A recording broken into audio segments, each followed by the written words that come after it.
withdrawn his libel case against the Mail on Sunday newspaper. Also tonight, will the world be a safer place if Donald Trump returns to the White House? And would a Trump second term be good news for Britain? This is Friday Night Live with me, Mark Dolan. Bring your own drinks. The admission is free.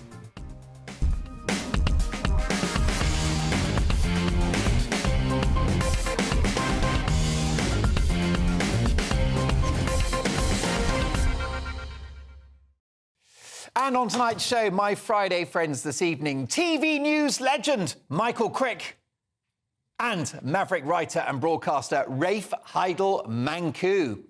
Plus tonight, former Tory MP Neil Parish on the slow death of his own party and top US talk show host Drew Allen. My Friday Big Opinion is on the way. It is a corker tonight. You won't want to miss it. First, the news headlines and Tatiana Sanchez.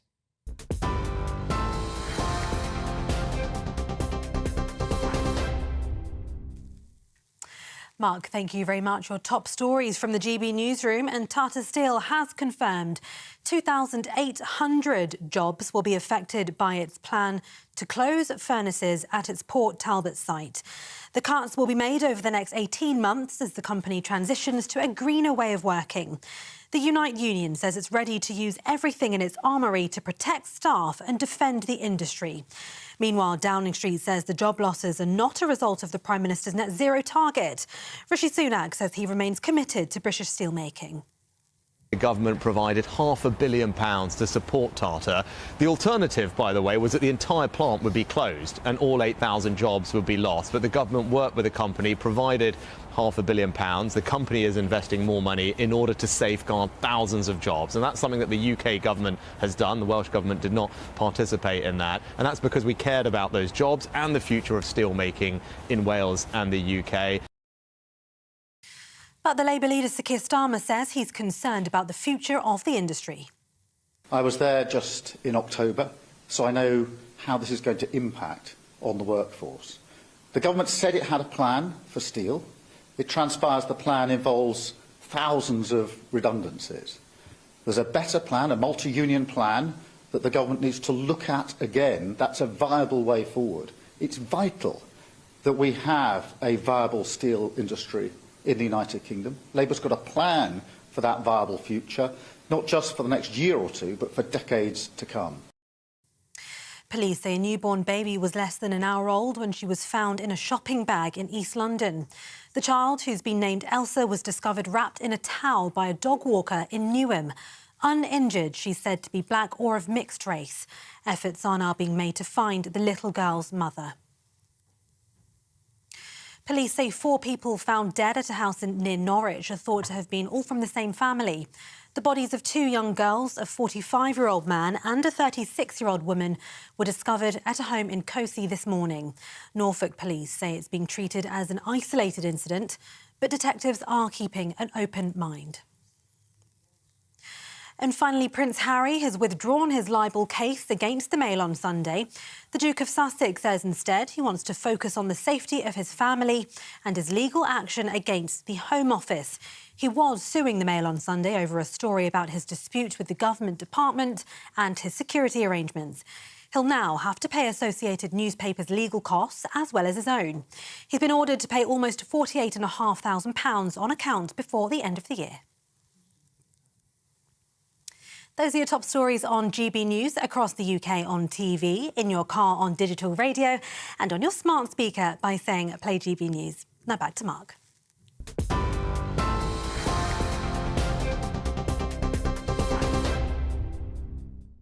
Are we witnessing the slow death of the Tory party? As top royals start dropping like flies, is King Charles paying the price for a slimmed-down monarchy? Plus, reaction to the breaking news that Prince Harry has withdrawn his libel case against the Mail on Sunday newspaper.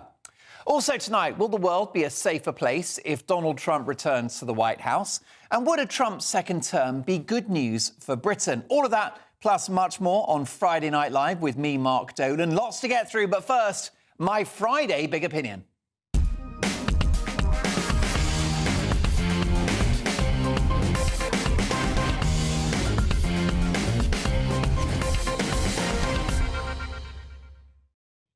Poor old King Charles is going to receive treatment for an enlarged prostate, and we wish him a speedy recovery.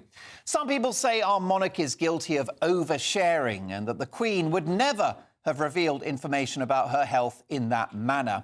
But I think it will raise awareness about prostate issues, which, of course, affect thousands of men annually and could save lives. So I say, well done, King Charles. And in the spirit of full disclosure, let me tell you that I've got a shocking ingrowing toenail. I'm seeing the chiropodist on Tuesday. Thoughts and prayers appreciated. I'll be out of action for 3 months. Meanwhile, Josef Fritzl, a mad Austrian, there have been a few of those, who incarcerated his daughter in a purpose-built prison beneath his home for 24 years, is applying for parole. Now, I've always been torn about this story between contempt for him as a father, obviously, but a bit of respect for his DIY skills. That man could build a hatch, and those things are tricky. Perhaps he could do some community work if he gets out, maybe as a woodwork teacher. Son, what did you make at school today? Oh, just a secret underground lair. Or, failing that, perhaps Fritzl could appear on TV in an Austrian version of DIY SOS. Nick Knowles, eat your heart out. Chinese scientists have successfully cloned something called a rhesus monkey, a primate species noted for its closeness to humans. Now, I think you'll agree, just the expression Chinese scientists and cloning is enough to send a shiver down your spine. But actually, this is a fabulous achievement. And here on Friday Night Live with me, Mark Dolan, we have an exclusive first image of the ape-like creature. Here it is. What a remarkable specimen. Almost human, Michael Crick. Almost. Now, it seems many Brits are struggling with what is essentially a bit of cold weather at the moment. We've quite literally turned into a generation of snowflakes. Some are calling it climate change. Others are calling it the new ice age. Well, I don't want to blind you with science or use too much complex jargon on tonight's show, but I've got a brand new word for you that I think best describes it. It's called winter. I do hope that helps. Now, as the Prime Minister struggles to get his Rwanda plan off the ground, the Rwandan president has offered to refund the £450 million already paid if it doesn't happen. Unfortunately, we can reveal that Rishi Sunak has a problem here. Sunak is not a frequent shopper and made a schoolboy error. He didn't keep the receipts. It went into one of the bags and he hasn't seen it since. We've all been there. Now, our depleted military is in the full grip of a recruitment crisis. We're low on sailors, we're low on pilots, and we're low on soldiers. It's not helped by the fact that recruitment rules are now so tough, with people with tattoos or even hay fever being turned away. Now, I think this is ridiculous. I think people with tattoos could be very threatening, which is exactly what you want in the field of conflict. And as for people with hay fever, surely that's our secret weapon. Who needs drones and rockets when you can sneeze at the enemy? That'll show them. Male British actors have been overlooked for BAFTA nominations for the first time in nearly 50 years. 5 British women feature in Best Actor and Best Supporting Actor categories. Feminism is great, of course, but soon men are going to need their own movement, aren't they, Rafe? Let's be honest. The good news is it means that we men, are now the latest persecuted minority. It's now woke to be a bloke. So I look forward to fulfilling many diversity quotas in the years ahead.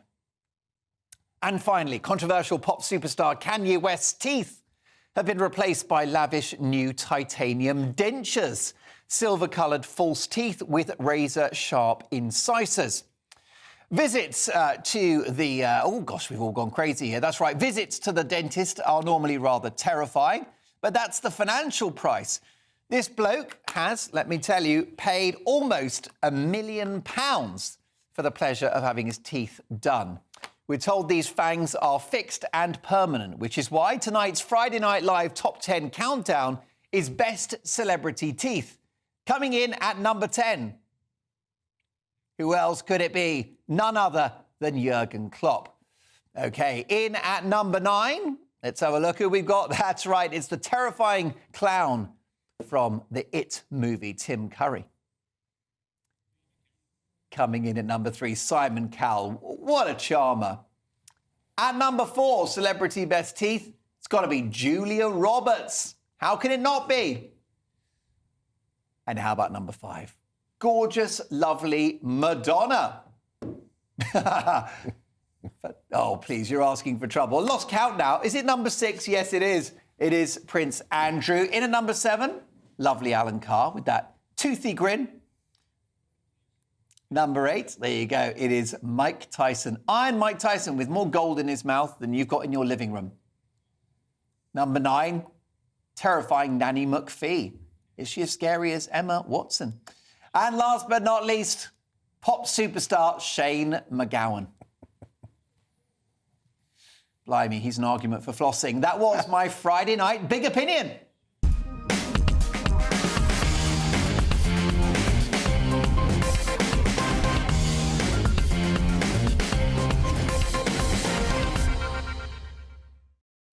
Let me introduce my Friday friends tonight. TV news legend Michael Crick and Maverick writer and broadcaster Rafe Hadel-Mancu. Rafe, great to have you in the studio. A pleasure. Listen, what do you think about our depleted military and the fact that if you've got a tattoo or hay fever, you don't get in?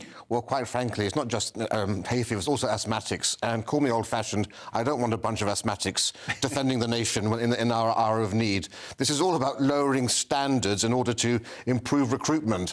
Here's a clue. Rather than trying to attract ethnic minorities and women all the time, who we know aren't the most likely to join up, why not actually target white working-class men, the most underachieving segment of society, the people who usually filled the ranks of the military, but instead of recruiting them, we're sending a message towards our working-class white boys that they are undervalued, unappreciated, that they're victims of their own internalised racism and white privilege. And I think we need to be sending a more positive message because, quite frankly, the people that usually make up the ranks of the army see no reason why they should defend the nation as it's currently constituted.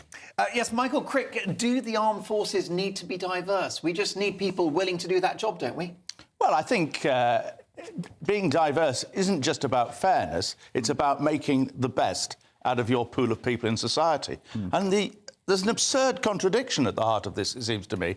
Here we have the state, rightly in my view, trying to find ways to get more disabled people working in government if they possibly can, possibly from home and so on. And yet here you have two of what you might say very small disabilities, hay fever, being a regular sufferer of hay fever, and you're discriminating against them.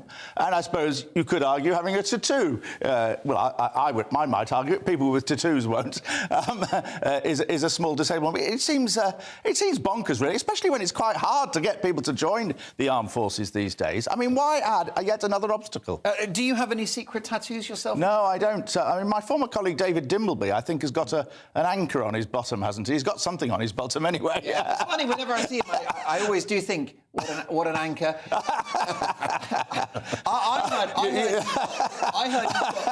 I heard you've got Boris Forever written on your left butt cheek. I think that's the last thing I would say forever on any part of my body. Now, Michael Crick, there's distressing news that the Chinese scientists are back busy in the lab again. Surely that's the last thing the world needs. Yes. Now, with an ape which is almost human, I mean, is this a sensible use of resources to be trying to sort of, genetically modify an almost human?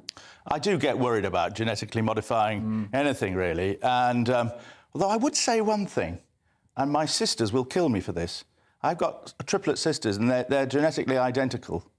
And yet, if you met them, you wouldn't think they were identical at all. This idea that if you clone anything, you get exactly identical copy. It doesn't work that way. And I think the Chinese will find that. But I'm now in deep trouble. What can I do? Let's hope they're not watching. These ape-like creatures, so they've got quite a sort of heavy brow, like Neanderthal man. They're hairier than perhaps you, myself, and Rafe. But they are sort of almost human. Do you think possibly if they get the prototype right, this species, whatever you would call it, this sort of creature, could take over the Conservative Party? at this rate, it probably could, actually, and you probably wouldn't need very many because the membership is plummeting.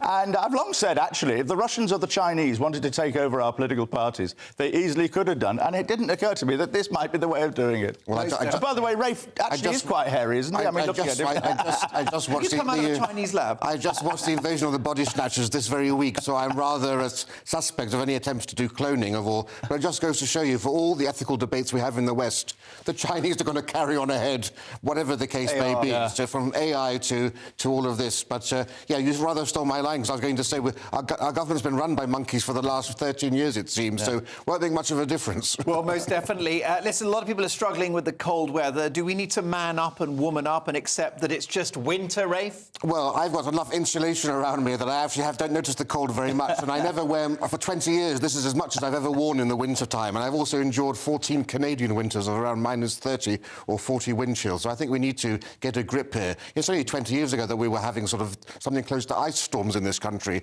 so I think, -2, I mean, come on, let's take a break. Let's get real.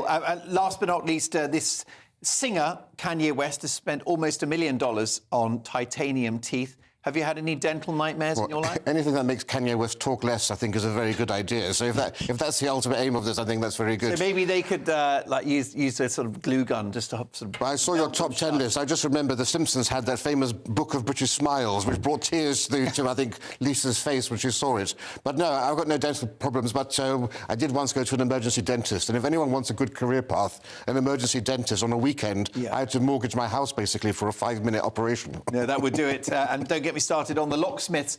Michael, is that a lot of money to spend on your teeth? $1 million? It does strike me as a little bit over the top, yeah. I mean, I might pay 100 quid for a minor operation on my teeth. How much of what's in and I'd your have mouth... to pay that on the NHS now. Well, you would. How much of what's in your mouth is real, Michael Crick? Oh, about... And I don't mean the words. About 80%. I mean, I'm from the generation... When I was a boy, I used to go to the dentist, and he would always say, oh, you need another 3 fillings, and it was agony. And it was real nightmare stuff. And, of course, you don't get any of that. You don't have fillings anything like as much, because there's fluoride in the water. Yeah. And it's much less painful having a filling these days. OK, well, listen, folks, we have got so much to get through this hour. Is Charles's plan for a slimmed-down monarchy coming to bite him on the bum, given the fact that several key figures in his own family, including himself, are now out of action? Also, would a Trump presidency be good news for Britain? We'll head to the States and get the definitive answer. But coming up, as top royals are dropping like flies, King Charles, we'll talk about that. Listen, this is what I want to talk to you about. It's very, very important, folks. And this is all about the Tories. Yes, indeed. Let me ask you this. Are we witnessing the slow death of the Tory party? We'll be joined by a leading and highly respected former Tory MP. That's next. I'm Christopher Hope. And I'm Gloria DiPiero, bringing you PMQ's live here on GB News. Every Wednesday, we'll bring you live coverage of Prime Minister's questions when Rishi Sunak and Sir Keir Starmer go head-to-head in the House of Commons. We'll be asking our viewers and listeners to submit the questions that they would like to put to the Prime Minister, and we'll put that to our panel of top politicians in our Westminster studio. That's PMQ's live here on GB News, Britain's election channel. Good afternoon, Britain. Good afternoon, Britain. Join us, Tom and Emily, To find out what's happening in the heart of Westminster. and why it matters to you. Weekdays from midday, we bring you the most compelling stories from across the United Kingdom. And from your doorstep to our inbox, That's right, we want to hear from you, GB News. Britain's news channel. Wake up to the headlines with Headliners every morning at 5 a.m. We treat you to the day's biggest stories before anyone else, 7 days a week. You can catch up on everything you need to know before you've even had your kippers. Headliners every morning at 5 a.m, only on GB News, the People's Channel, Britain's news channel.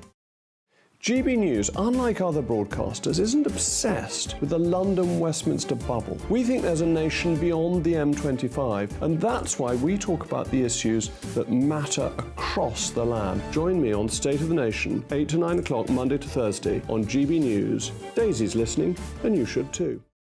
In the GB newsroom, we bring you the news as it happens. With our team of dedicated journalists across the UK, we're ready to give you accurate reporting every day.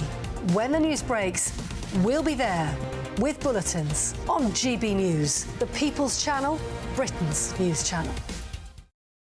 Big news, big debates, big opinion. Patrick Christie's Tonight is the week's biggest show. Every weekday, 9 to 11 p.m, we've got the inside track on the day's top stories. There'll be sharp takes you won't get anywhere else. We will set the news agenda, not just follow it, and I want to bring you along for the ride. Whatever it is, we'll have our finger on the pulse. It's news, but it's this close to entertainment. Patrick Christie's Tonight, 9 to 11 p.m, only on GB News, the People's Channel, Britain's news channel. Your weekend starts here with Friday Night Live with me, Mark Dolan, 8 till 9 on GB News. Big stories, big guests and big laughs as we get you ready for a cracking weekend. That's Friday Night Live with Mark Dolan, Fridays 8 till 9 on GB News. Bring your own drinks, the admission's free. I'm Andrew Doyle. Join me at 7 o'clock every Sunday night for Free Speech Nation, the show where I tackle the week's biggest stories in politics and current affairs with the help of my two comedian panellists and a variety of special guests. Free Speech Nation, Sunday nights from 7 on GB News, the People's Channel, Britain's news channel. GB.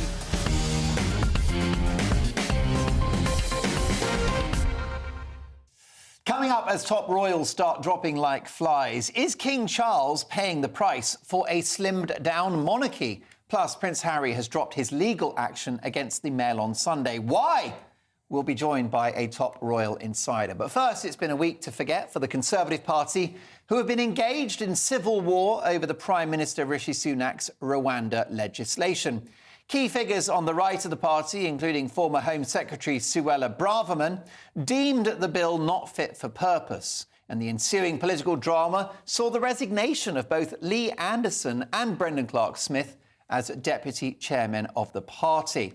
Notwithstanding Sunak's ultimate success in getting the bill through, the Conservatives seem to have given up any illusion of unity, with one prominent backbencher, Dame Andrea Jenkins, suggesting that potentially in excess of 29 letters have been submitted for the removal of Rishi Sunak as leader. Here she is, talking to me on the show last night.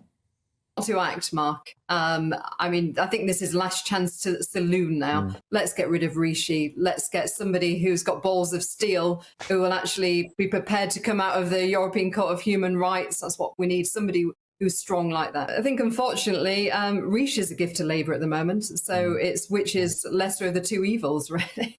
Even though he won that vote last night, but hearing that more letters are going into today, I still think is on borrowed time, Mark. I'd be very surprised if he's taken us into the election.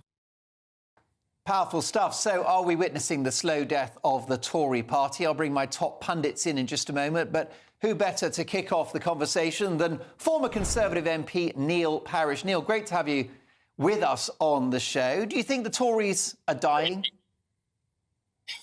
Well, they're certainly on life support, aren't they? And I think that the whole situation now is dire.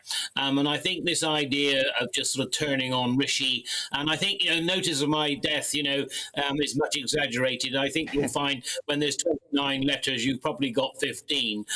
That's usually how politics works. And I suggest you the threat that the Tory party is very unpopular. That's the trouble. And I think keep changing the leader will only make it worse. I think people see us as a backstabbing bunch of individuals, and I think if we backstab any more, it'll just make the situation worse.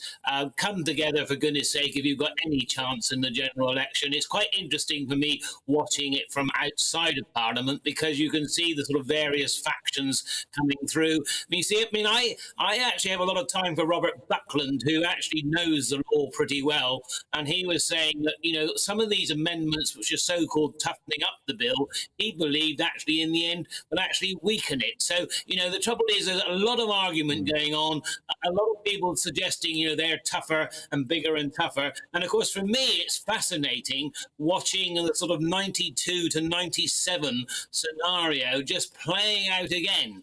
And it's quite frightening and surreal to see that a party can destroy itself from within. So, for goodness sake, I would say to my colleagues, and Andrea, for goodness sake, stop this idea of just getting rid of leaders. We've done it too many times already, and I think you'll find if we carry on, we will be toast. And I think the answer is that if we could turn around, inflation's coming down, cut the taxes in the spring, interest rates come down. I'm not saying we will win the general election, but it could be a lot tighter than we think at the moment. But if we just carry on destroying ourselves, well, we will commit to our own fate, and that's what we're doing at the moment. Well, let's bring my top pundits in if we can. Neil, I'm delighted to have Rafe Hadel-Mancu and Michael Crick. Michael, do you think the Tories are in their death throes now? No, I don't. I mean, it could get very interesting. Well, it will be very interesting up to the election, and it could get even more interesting after the election if Nigel Farage decides to go and join the Conservative Party. And I think there's a chance of that, and he may then want to become an MP and want to become leader. But the Conservative Party has survived 200 years. It has had bad times before, and it bounces back. Labour, everybody wrote Labour off 4 years ago. Well, now Labour looks like coming into government. It's possible Labour will get a substantial majority. Times change. And indeed, even if you look at the revolts this week, they were nothing like as bad as the revolts, the humiliating revolts that Theresa May suffered week after week after week as she tried to get that Brexit legislation through in 2018 and 2019. And yet the Conservative Party bounced back at the end of that year and won a pretty handsome election victory. Under a two-party system, it's very difficult for parties to die out, although the Liberals did once. And you haven't even got the advantage of European elections, regular PR-run European elections, which allow sort of smaller parties to emerge, like UKIP and the Brexit Party and the Greens did. So I think in the long term, they'll be OK. They just may suffer a few humiliating defeats at the hands of the electorate in the next few years. Well, Rafe Hadel-Mancu, we're seeing pictures of Nigel Farage there. If the Tories are in terminal decline, is he the one with the bloody dagger? Well, potentially, and I think, Michael's correct to a degree, but the difference we have now is that for the first time in recorded history, we have the most left-wing youth ever, and by that I mean people under 35. We've never seen this demographic before, and for the first time they are not becoming more conservative as they get older. Capitalism has failed them, they can't get onto the property ladder, and that's going to be the biggest existential crisis for the Tory party, who possibly won't be in power for maybe 2 or 3 terms, but by that point, the demographics of Britain that are left-wing will be almost insurmountable, I think, to a large degree. And actually, I say bring it on, because if we want to have a truly conservative party, rather than this not China, Trump style, but conservative in name only Tory party, we need to see the death of the party, or at least an existential crisis so fundamental that it realters itself onto a truly conservative footing. Because, when Tony Blair got into power in 97, they thought, we've got 2 terms to make the changes we want to do. And by golly, did they do it. We've had a cultural revolution since Tony Blair came into power.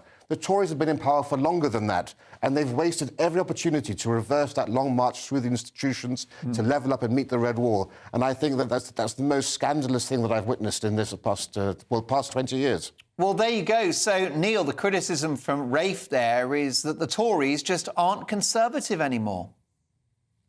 No, I think because of COVID, because of all the borrowing that we've had over it, because of what we needed to support the country, I think in the end we've just over-borrowed, and we have actually we do too much state intervention, and there's all of that. But I agree with everybody that the party won't die. It will be beaten at the polls, unfortunately, but it will rejuvenate. But the trouble is, you see, we always move, Conservative Party moves to the right when when they are out of power, the Labour Party to the left. But what do you do when you try to come back into power? What is Keir Starmer doing now?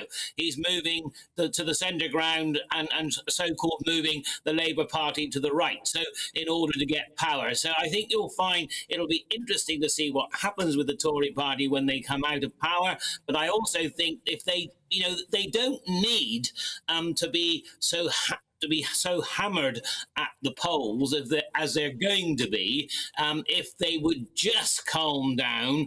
The trouble is, you see, while they remain 20 points behind in the opinion polls, everybody is terrified for their own seats. They panic, and the more they panic, the worse they make it.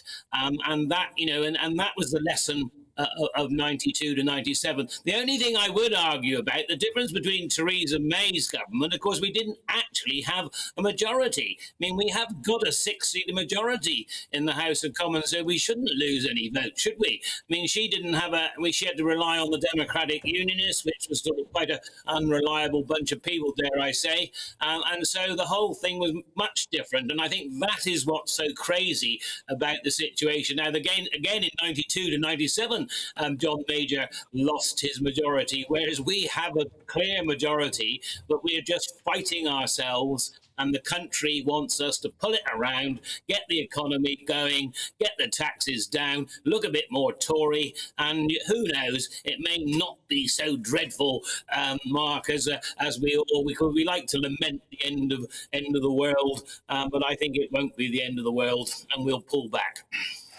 Let me ask all of you your predictions for the outcome of the next election. I'll grant you it changes by the day. It's like the stock market. But if there were a poll, well, let's just imagine speculating that it's going to be November. Hopefully inflation will be well below the current level of 4%. Interest rates creeping down.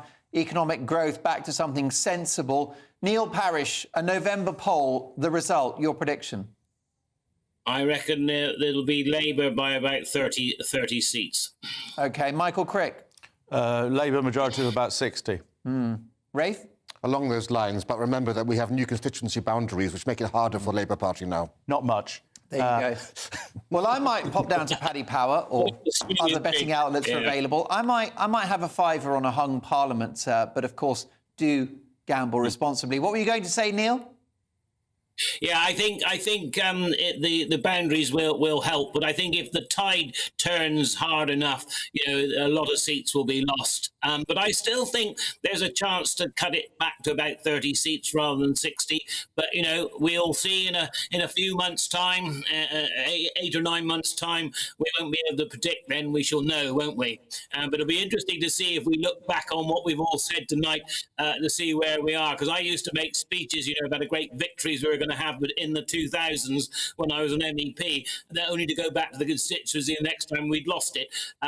So it's never easy to predict.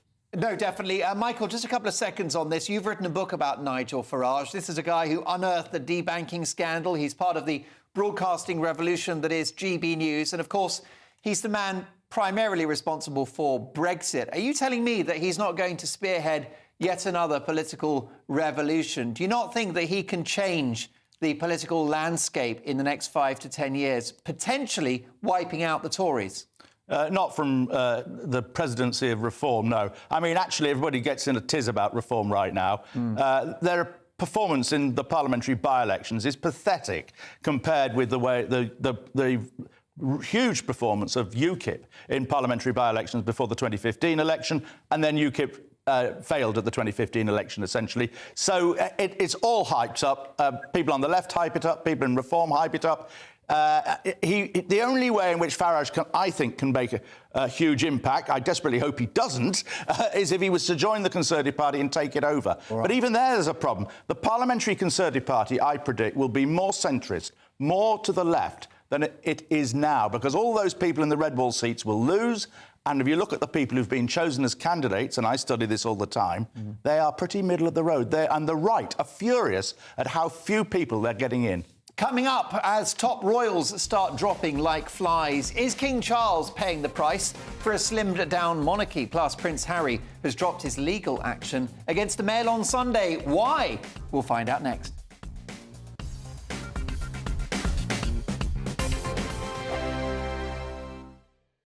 Your weekend starts here with Friday Night Live with me, Mark Dolan, 8 till 9 on GB News.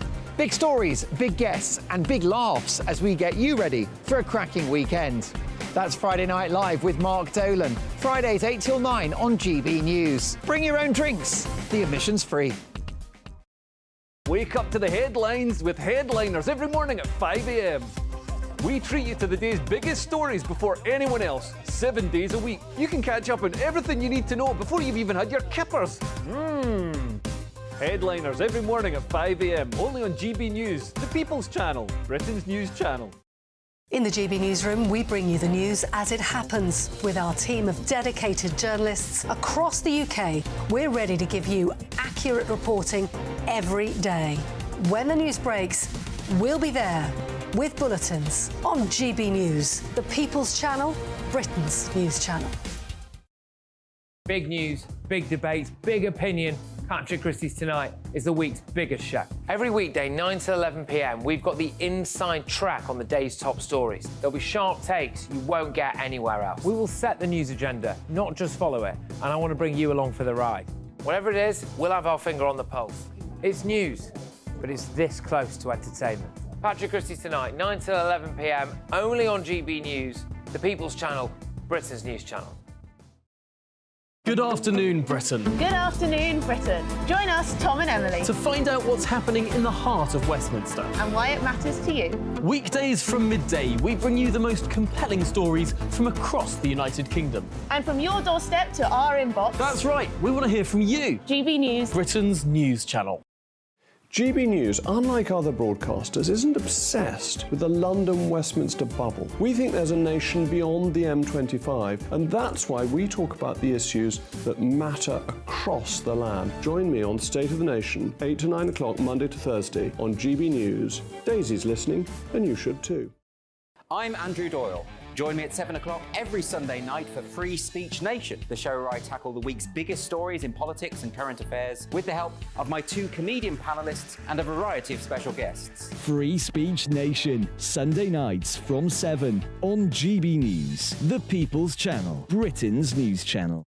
GB News is Britain's news channel, and now you can support it. All you have to do is scan that QR code that's up on your screen right now, or you can go to gbnews.com/support and become a GB News member. You'll have fantastic benefits. We're also going to organise special events where you as GB News members can meet the presenters, the on-screen faces. Scan the QR code or go to gbnews.com/support. Thank you so much.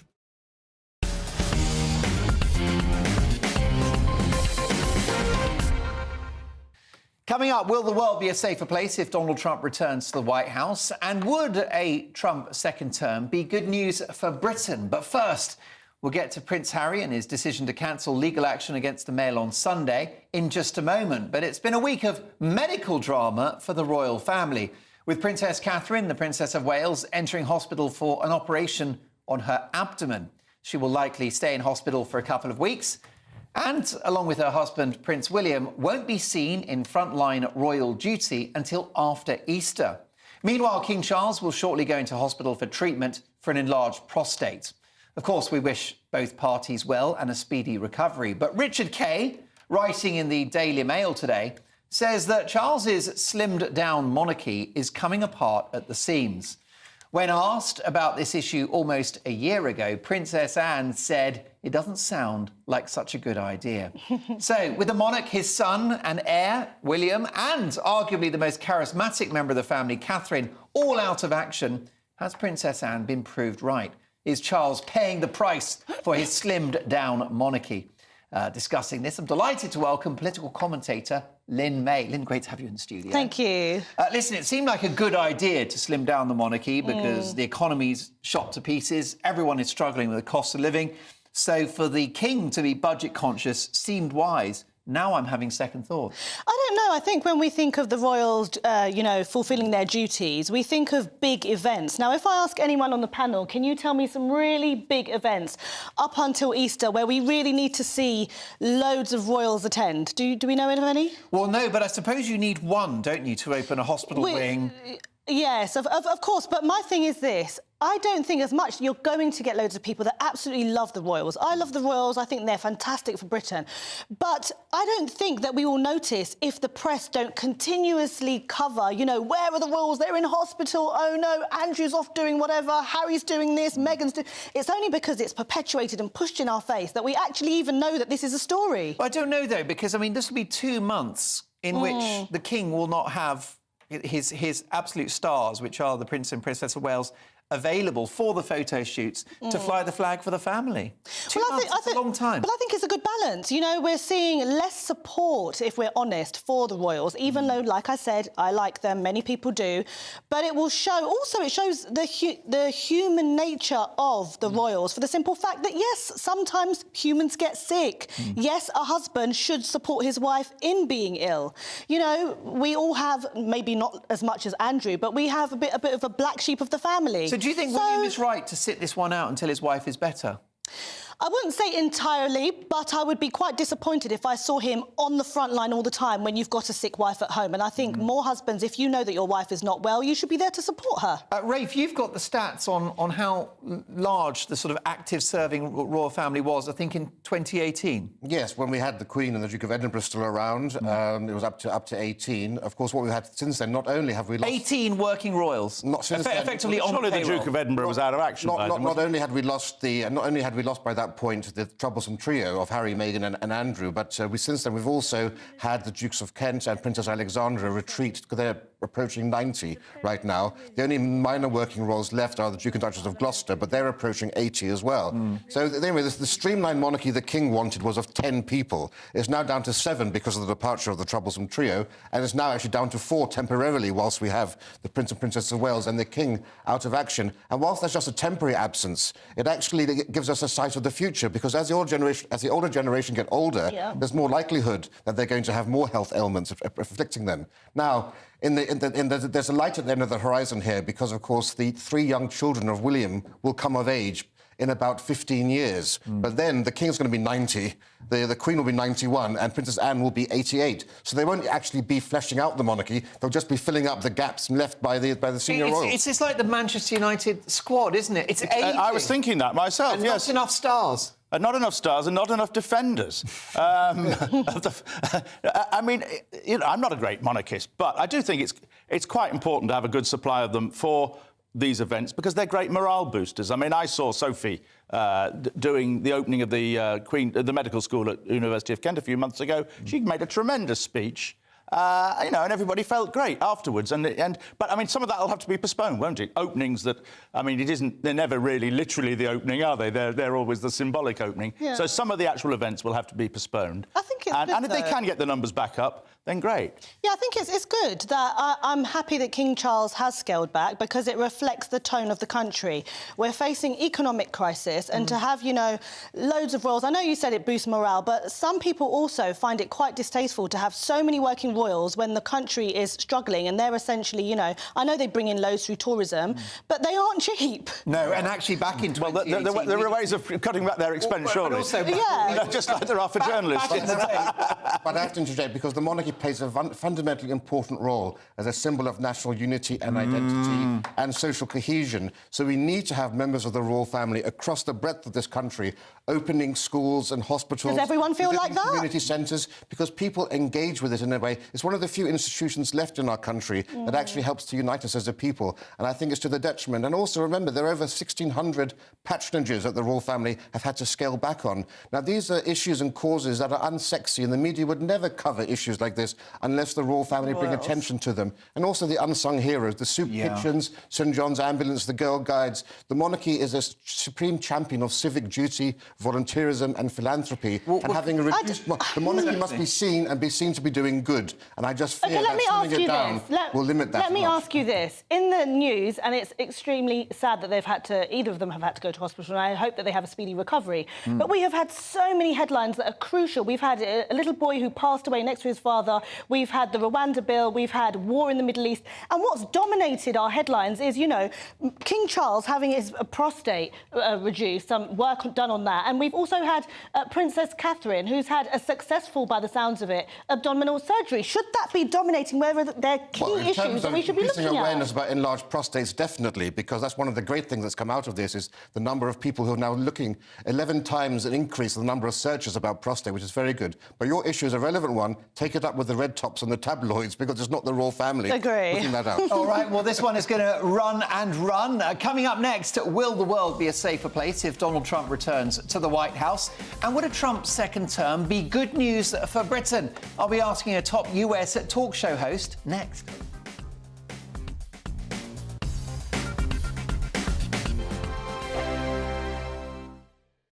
Join us every night on GB News at 11 p.m. for Headliners, which is 3 top comedians going through the next day's news stories, which is exactly what you need, because when the establishment has gone crazy, you need some craziness to make sense of it. Headliners. You don't have to bother reading the newspaper. We've got it covered for you. Every night at 11 p.m. and repeated every morning at 5 a.m. We won't send you to sleep like some of the other paper review shows out there. So join us 11 p.m. every night on GB News. The People's Channel, Britain's news channel. Tired of the usual focus-tested, pre-prepared Westminster runaround? Well, so am I. So you want higher taxes? Is your department to blame for this? Are you rethinking this policy? Every Sunday at 9:30, I'll be sitting down with those in power to get the truth about the issues affecting you. Let's be honest, we've known about the cost pressures of this project for years, not months. That's the Camilla Tominey Show, a politics show with personality. On GB News, the People's Channel, Britain's news channel. I think the most exciting bit for me is talking to people. People who I think are ignored often by the major news channels. We're going to give news they want to hear. There's a voice there that needs to be heard. I think there's a chance here for a diversity of opinion to be expressed, which you don't find elsewhere. It's really exciting. We don't hold back. We're free to say how decisions that are taken here affect us all around the country. Only on GB News, the People's Channel, Britain's news channel. Good afternoon, Britain. Good afternoon, Britain. Join us, Tom and Emily, To find out what's happening in the heart of Westminster. and why it matters to you. Weekdays from midday, we bring you the most compelling stories from across the United Kingdom. And from your doorstep to our inbox. That's right, we want to hear from you. GB News, Britain's news channel. Every Sunday from 11, join Michael Portillo. There will be topical discussion, looking at the week before and the week to come. So kick back and relax at 11 a.m. on Sundays on GB News with me, Michael Portillo. GB News, the People's Channel, Britain's news channel. Your weekend starts here with Friday Night Live with me, Mark Dolan, 8 till 9 on GB News. Big stories, big guests and big laughs as we get you ready for a cracking weekend. That's Friday Night Live with Mark Dolan. Fridays 8 till 9 on GB News. Bring your own drinks. The admission's free. Big news, big debates, big opinion. Patrick Christie's Tonight is the week's biggest show. Every weekday, 9 to 11 p.m, we've got the inside track on the day's top stories. There'll be sharp takes you won't get anywhere else. We will set the news agenda, not just follow it, and I want to bring you along for the ride. Whatever it is, we'll have our finger on the pulse. It's news, but it's this close to entertainment. Patrick Christie's Tonight, 9 to 11 p.m, only on GB News, the People's Channel, Britain's news channel.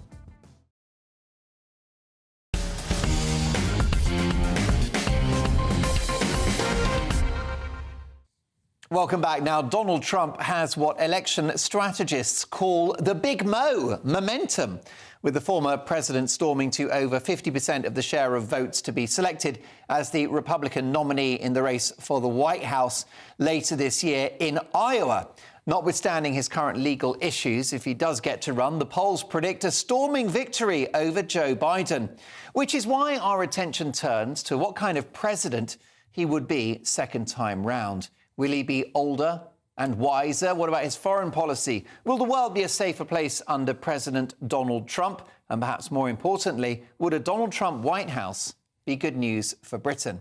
To discuss this, I'm delighted to welcome one of America's most entertaining and popular talk show hosts, the star of The Drew Allen Show and the author of a brand new book which is out now, and it is called America's Last Stand. Will you vote to save or destroy America in 2024? Drew, great to have you on the show.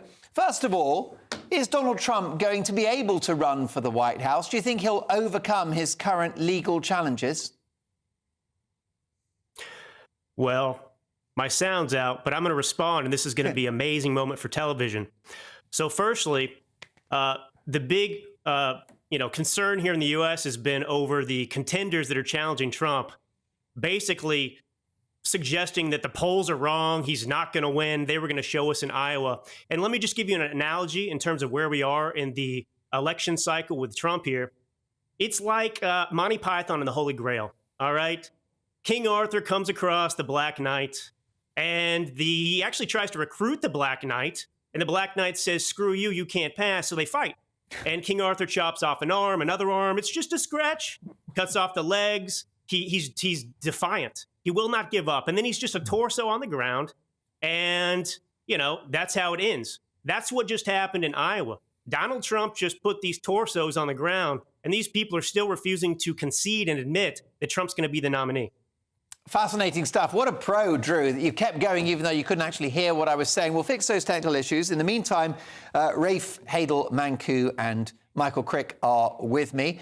And chaps, let me ask you about the prospect of a Donald Trump presidency. Now, Michael, I don't have you down as Donald Trump's biggest cheerleader, but he is an Anglophile and he spoke of a trade deal with America and the US. So do you think a Trump White House would be in the British national interest? No, I don't think it would be in the British interest at all, or indeed the world interest.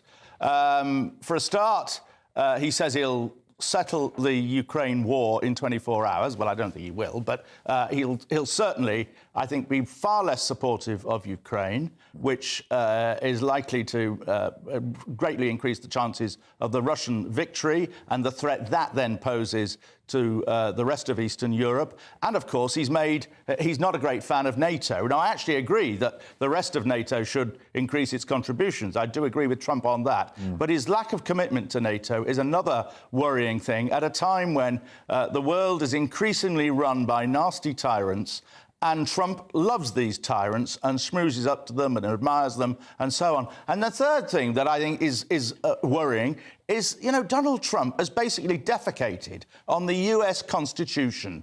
The idea of the rule of law, the democracy and all of that severely undermined the authority of what is, the greatest democracy hitherto in the world. And it's toppling right now. And if Trump wins, I think it could be fatal.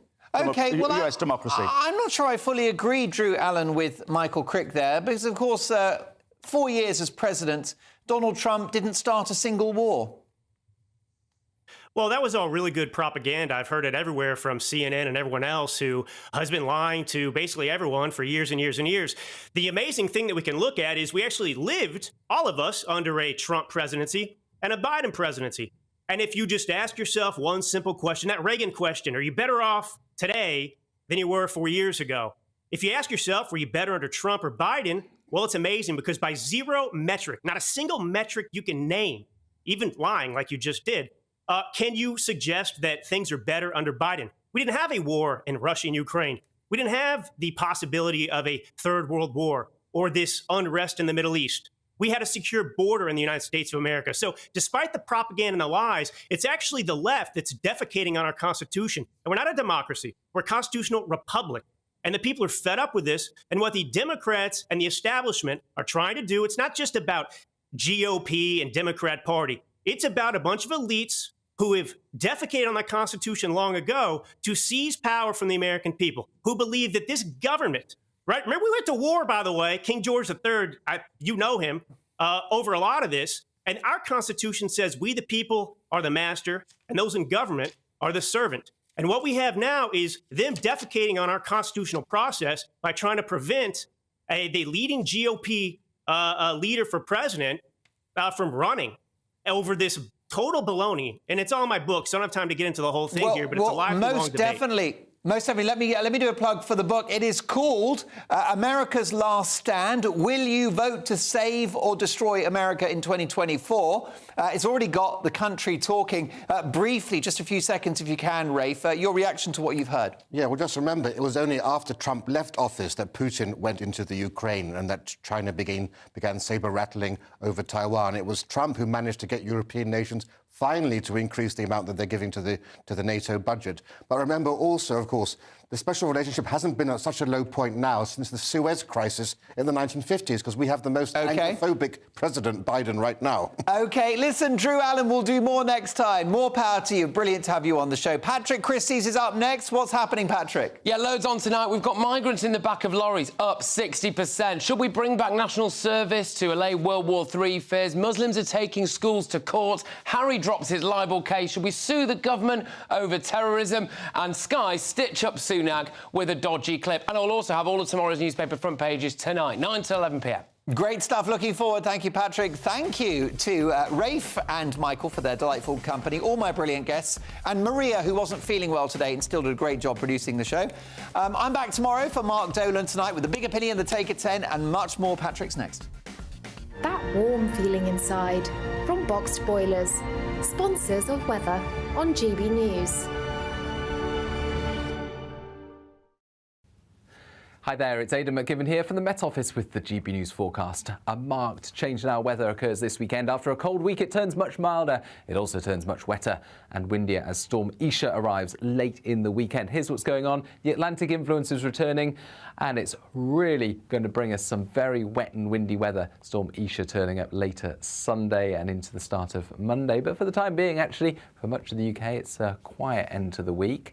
We keep the cold air in the south and the east, a touch of frost overnight under clear skies, but elsewhere increasingly cloudy, spells of rain moving into Scotland, Northern Ireland, northwest England. Still some mountain snow for Scotland, but that snow level is rising. So at lower levels it's going to be rain and some icy patches about for northern Scotland first thing this weekend.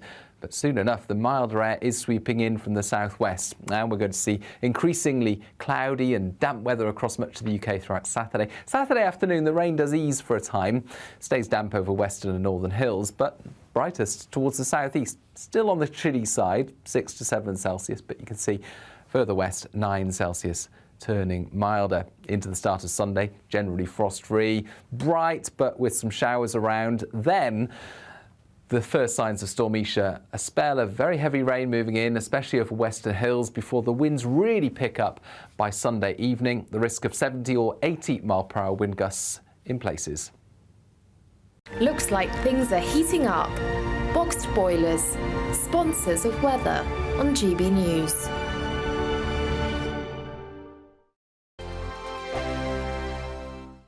When the news happens, it happens here. And really important breaking news. Breaking news this morning. On TV, radio and online, the news starts here on Britain's Newsroom. All the biggest stories and the answers that you need from across the UK and beyond. Join Britain's Newsroom from 9:30 on GB News. The People's Channel, Britain's news channel.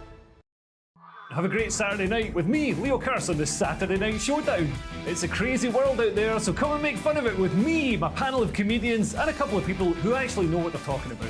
This Saturday Night Showdown is your front row ticket to the clown show, every Saturday, only on GB News, the People's Channel, Britain's news channel. Your weekend starts here with Friday Night Live with me, Mark Dolan, 8 till 9 on GB News. Big stories, big guests and big laughs as we get you ready for a cracking weekend. That's Friday Night Live with Mark Dolan. Fridays 8 till 9 on GB News. Bring your own drinks. The admission's free. Now then, Lee Anderson here.